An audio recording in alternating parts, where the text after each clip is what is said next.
So Stellar Blade has been one of my most anticipated games for this year, and it's finally going to be released on June 11th, 2025. Yes, just 2 days before the game is going to be released, and I'm really excited for it. So with that being said, I want to discuss today about whether or not Stellar Blade will run on the Steam Deck, as well as share some important information about the game Stellar Blade. Let's check it out. Now, as far as whether or not Stellar Blade will run on the Steam Deck, there actually is a demo out for you to try out, and I actually did try out the demo on the Steam Deck. I finished the entire demo that is 40 minutes long, and I will say this, I'm really impressed by the performance of Stellar Blade on the Steam Deck. As usual, I have my Steam Deck OLED capped at 45 frames per second and running at 90 Hz, and I will say this, is that the game ran at default settings at a solid 45 frames per second. There was no stutter, there was no lag, at least from my experience. So yeah, it is really great to see Stellar Blade, this new PC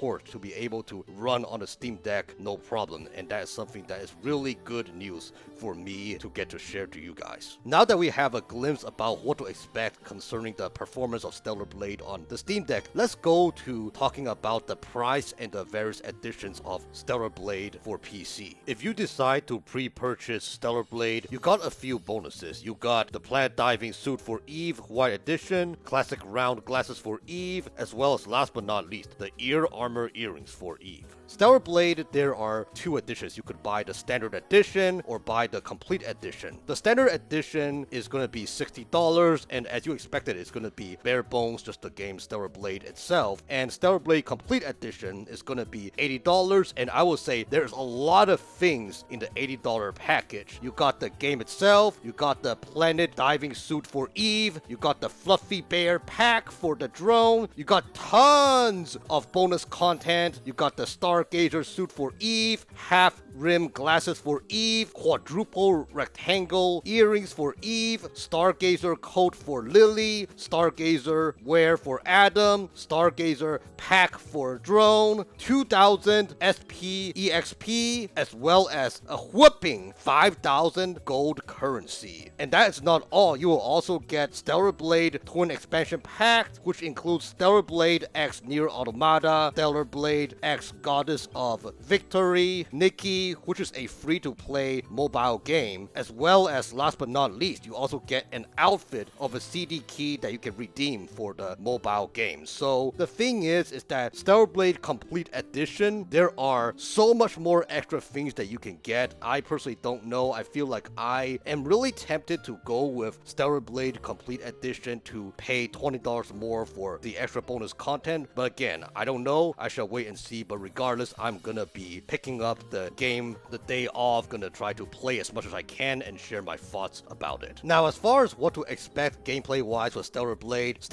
is actually described as a action and hack and slash futuristic game, and where the game is heavily focusing on combat as well as exploration. Now, as far as combat goes, I will say that after playing the demo, it feels like a game that is easy to grasp, but at the same time hard to master. What I mean by that is, as far as Stellar Blade goes, it is like a lot of hack and slash games where you get the basic, moveset. You have heavy strike, you have light attacks, you have block, you have parry, you have dodge. However, there's much more to it. Like, for example, there is a block meter where you have to worry about, and where you gotta try to be strategic in your battles, where you sometimes block, you sometimes parry, you sometimes dodge. You have to do all these different tactics, master these different tactics in order to survive in the game. And as far as the different movesets goes, like the parry attack that I mentioned, it is actually very essential because you can easily take down the enemies. Because when you do a parry, you can potentially, when timed right, cause an enemy to lose balance and open up to critical hits. So that is something that is really important to note, that the more time-sensitive movesets that you master, the greater rewards it reaps, and the better you are with navigating the game. Now, speaking of fighting different enemies, there are also really interesting enemies to encounter, and also as far as combat goes, there are also these quote-unquote color codes where you have to perform specific actions in order to avoid taking tons of damage. For example, if there is a blue kind of circular icon, it means that you must perfectly time your dodge towards the enemy enemy, you cannot block. You must perfectly time the dodge towards the enemy. Now, as far as the cosmetics of the game goes, I will say that I really love Stellar Blade. It really looks stellar indeed, and that is not pun intended. When you do a successful parry, there's also flashy quick animations. That is just really interesting and really intriguing in my opinion. It just brings about the spice to Stellar Blade. And where in Stellar Blade it's really important that as you progress and fight those different enemies and do all these different stuffs, you get to level up and you get to get access to a skill tree, or I should say skill globe, because the interesting thing about Stellar Blade is that it has all these different skills in this round circular sphere. That's what I like to call it. And so that is something that is really interesting. But what I find really cool about the skill tree slash skill globe is that the skills are not interconnected. There are a whole bunch of different skills that you can acquire, and they are grouped to different categories. Like for example, you have a whole bunch of skills that are grouped to attack, as well as you also have a whole bunch of skills that are grouped to survival. But the cool thing is that the attack group of skills are in one circular skill tree, and while the survival skills are in a separate skill tree that you have to navigate and scroll to the right or to the left. And that's just something that I find really cool in my opinion. Now, as far as the game goes, there are also plenty of side quests to accompany the main quest, and where the side quests, they will help you gain various upgrades that will help you continue to navigate in the world of Stellar Blade, as well as there are also some side quests that will bring about learning more about the lore of Stellar Blade, which I will find really intriguing potentially, because as somebody who loves games both for its gameplay as well as the story part of the game, where I get to learn more about the characters, learn more about settings, I really love these type of games where there is some background about what is going on in the game, the lore and whatnot. I just love these type of stuffs when it comes to games on top of just pure gameplay. Now, as far as the game goes, I know there are some people in the past who played Stellar Blade on the PlayStation 5 back in the day, and where they said that they like the side quest better, and some people said that they like the main quest better, that the side quest is bland. I personally have not played Stellar Blade before on the PlayStation 5, and so I don't have a good solid opinion on whether the side quests or the main quests are better. So I'm gonna be experiencing it firsthand when the game releases on PC. But what I'm saying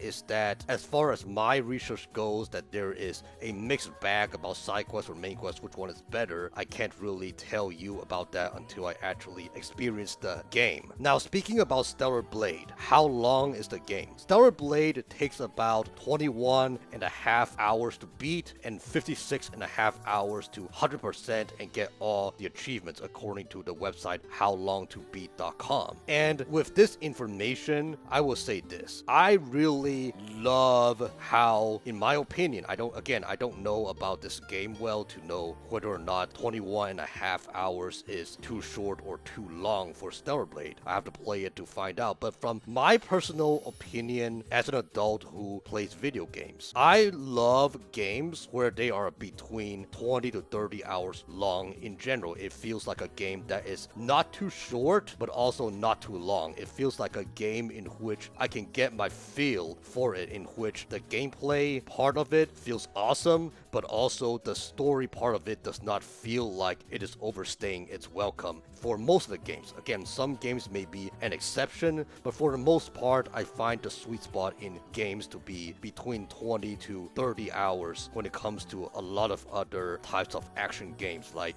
Ghost of Tsushima, or, the Spider-Man games, the Horizon games. Those games, in my opinion, just feels like just about the right amount of length. And I feel like for Stellar Blade, having it between 20 to 30 hours long, it just feels as if it is a game in which it can potentially be satisfying, but also not too long of a drag. But again, I don't know. We shall see. Maybe when I play the game game, I might feel that the game is still a drag if it's 20 plus hours long. But again, I'll have to experience it and share my thoughts with you. Overall, after playing the 40-minute demo of Stellar Blade on the Steam Deck, I have really great impressions for Stellar Blade. I really love how I get to go in the game, learn about the characters, as well as I also love the bosses that I encountered in the demo. They were all really interesting and really fun to fight, even though they could be challenging, but at the same time, they're not overwhelmingly hard, in my opinion. It's just as long as I grasp the concept, grasp the different kind of gameplay mechanics, grasp them and master them and mix them up and strategize and whatnot, I did not have problem beating those different bosses as well as those different enemies, and it is just something that is really interesting. I'm looking forward to, honestly, on Wednesday to play the game and learn more about the characters, continue on with the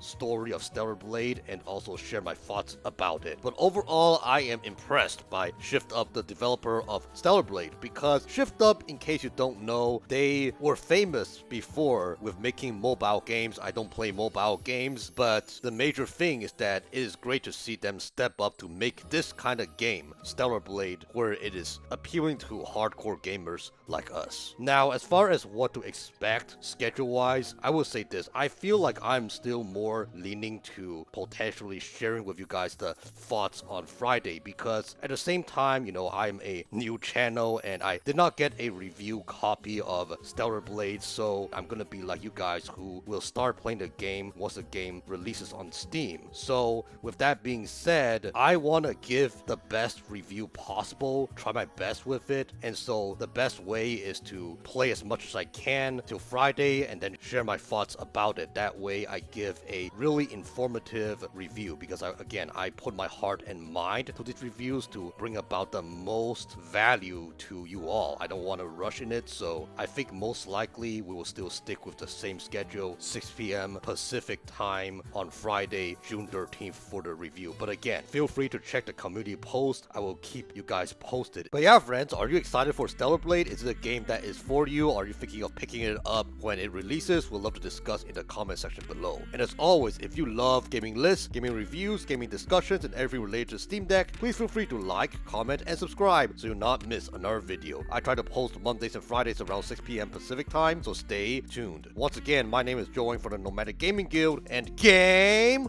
on!